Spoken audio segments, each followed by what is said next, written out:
Sin est l'ancien dieu lune de la Mésopotamie. Son nom a évolué sous différentes formes durant les millénaires.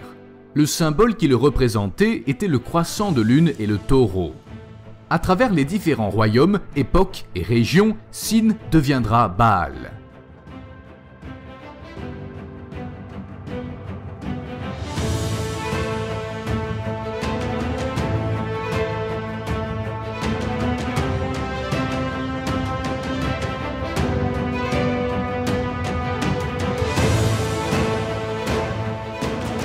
Durant les différentes périodes de l'histoire, les dieux et déesses nés du paganisme adopteront le symbole de la lune, le taureau et l'astre brillant.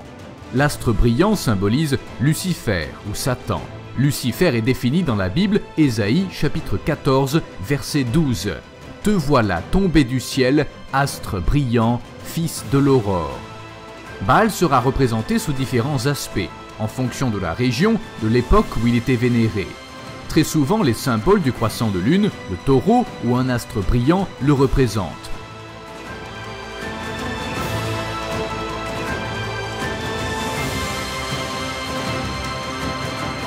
Des enfants étaient donnés en sacrifice à Baal afin d'obtenir des faveurs. Durant l'âge de bronze, Baal fut symbolisé sous différentes formes, mais le culte qu'on lui vouait était toujours le même, idolâtrie, sacrifice d'enfants, etc. Baal était l'ennemi du Dieu unique Yahweh. Ce faux dieu, Baal, prit naissance du dieu lune Sin. Il épousera durant la période pré-islamique le plus souvent la forme d'un homme.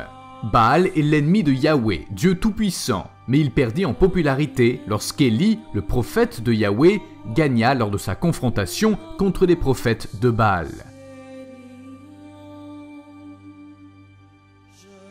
Dans le monde arabe pré-islamique, Baal, que l'on nomme aussi Baal ou pour définir son titre de seigneur, Baal ou deviendra Oubal. On rapporte qu'Oubal siégeait à la Mecque comme le dieu souverain des 360 autres divinités. Ce dieu suprême avait 3 filles, Al-Lat, Al-Manat et Al-Uzza. Cette divinité suprême était aussi connue sous le nom générique Al-Illah, qui signifie le dieu. Ce dieu lune, Oubal, était représenté par un croissant de lune. La Mecque était donc le lieu culte d'Oubal, la Kaaba, son sanctuaire, où ses fidèles faisaient le pèlerinage du Hajj, selon le calendrier lunaire, toujours en vigueur aujourd'hui pour les musulmans. Dès 610 après Jésus-Christ, Mahomet, après avoir plagié la Bible et autres textes religieux, ce seigneur de guerre érigea les fondements du Coran et de sa nouvelle religion qu'il voulait monothéiste. Il contracta le nom d'Al-Illah par celui d'Allah. Il détruisit aussi toute référence concernant les idoles, les déesses, les statues, même celle du dieu Oubal, afin d'effacer l'origine païenne de la Mecque polythéiste. Suite à ce changement brusque et critiqué par certains, Mahomet conservera la pierre noire, la pierre yéménite, la Kaaba, le symbole du croissant de lune, le Ramadan basé sur le calendrier lunaire et le Hajj afin d'établir une paix durable avec les différents membres de la tribu des Kouriaïch et ceux des clans mécois qui s'y opposaient.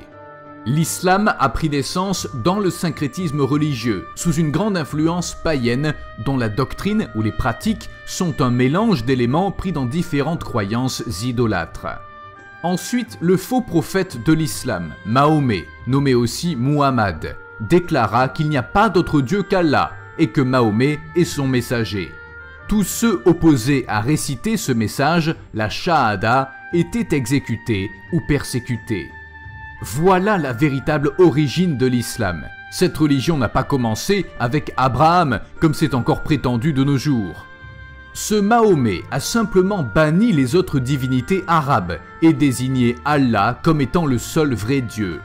De plus, Mahomet usurpa la position du Christ en se faisant le seul médiateur entre Dieu et l'humanité. Cet Allah, alias Oubal, n'est pas, n'a jamais été et ne sera jamais le Dieu de notre patriarche Abraham. Si Abraham avait construit la Kaaba, alors pourquoi les archéologues ou historiens ne rapportent-ils pas de preuves historiques du lien entre la Mecque et Abraham? Pourquoi Allah, le Dieu unique de l'islam, Prendrait-il la Kaaba, la maison du seigneur Hubal, une idole, pour en faire sa demeure? Il ne faut pas oublier que la Kaaba a été un lieu où les païens dansaient nus tout autour en sifflant et en claquant des mains pour adorer les différentes divinités. Les femmes enduisaient la pierre noire située dans un coin de la Kaaba avec le sang de leurs menstrues en suppliant les idoles de les rendre fécondes. Allah, le soi-disant Dieu omniscient, aurait-il manqué d'inspiration pour trouver un lieu plus convenable afin d'édifier son sanctuaire? La Bible nous dit qu'Abraham, avec sa famille, quitta la région d'Ur, là où le faux dieu Lune était vénéré, et Yahweh dit à Abraham d'aller plutôt vers Canaan.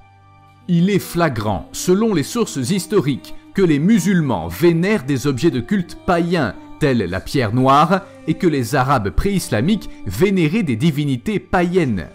Il est donc clair que l'islam n'est pas la religion d'Abraham et des prophètes de la Torah. C'est pourtant ce que les musulmans affirment.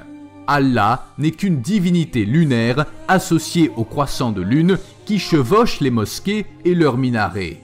La signification de Hubal Sin, Allah, est contrôleur de la nuit et maître des ténèbres. Son emblème, c'est le croissant de lune, si célèbre dans le monde islamique encore aujourd'hui. Tua presença é água que preserva.